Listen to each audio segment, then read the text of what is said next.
Bob Hewes is in his 80s and has lived all his life in and around Colchester, where he used to be a postman. He fought in the trenches in the First World War. He was married but had no children, and now he lives alone. He has Meals on Wheels and spends one day a week at a day centre run by the WRVS. Carrie Rowe is 96, and although she has a home help to do her shopping, she prides herself that she can still do her own housework. She prefers to look after herself and not cause any fuss, and is spending this Christmas alone with her memories.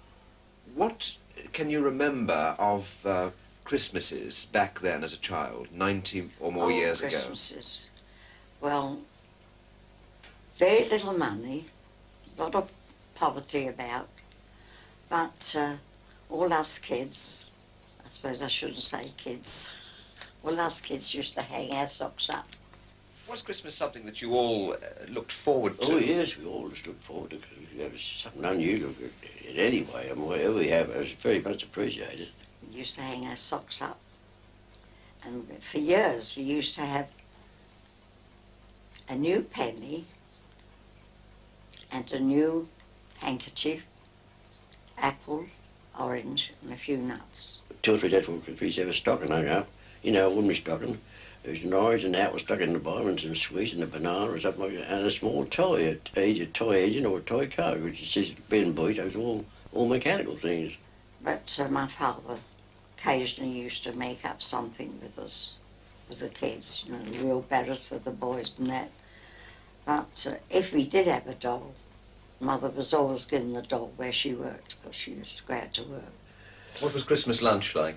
Well, my father never believed it. He never had no turkey anyway. We always had a chicken.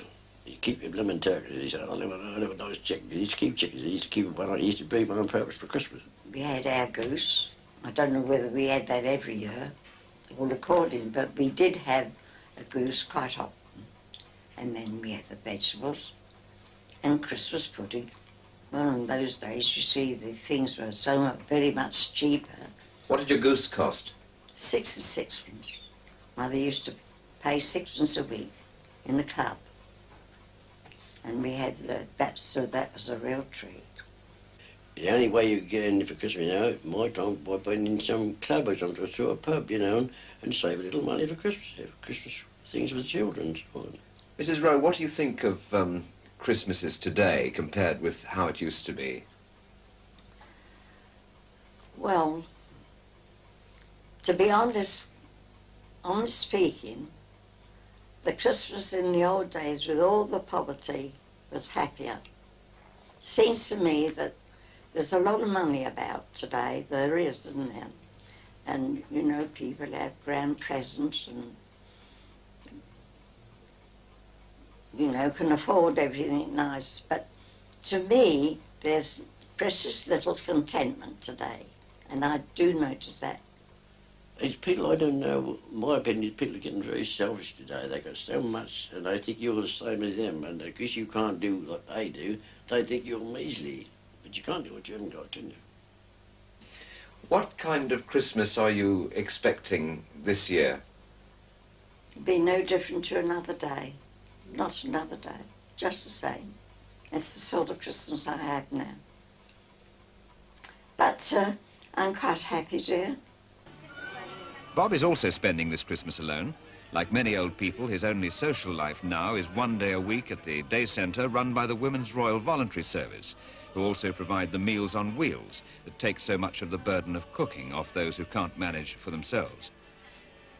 Day centres like these provide some elderly folk with their only chance to leave the house occasionally and spend a little time in the company of others. I'll be quite happy and contented. I said I shall have a chicken and I shall cook it. And I'll have the TV on quietly. I won't have no talking, but I'll see the pictures.